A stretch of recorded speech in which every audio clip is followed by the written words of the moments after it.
mata, puno ng luha.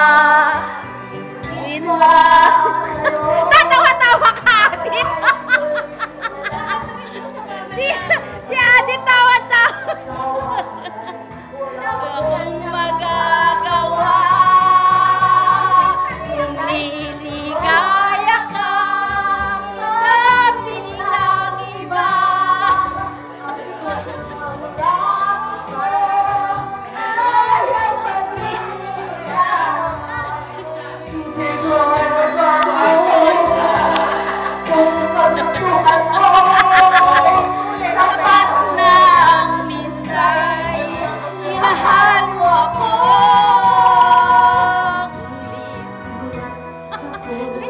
Bakit na yan? Yan pa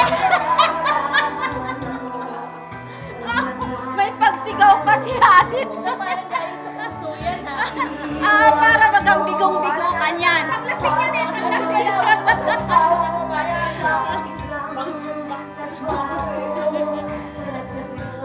Ay ngayon, nene, tatandaan ko na yan bakit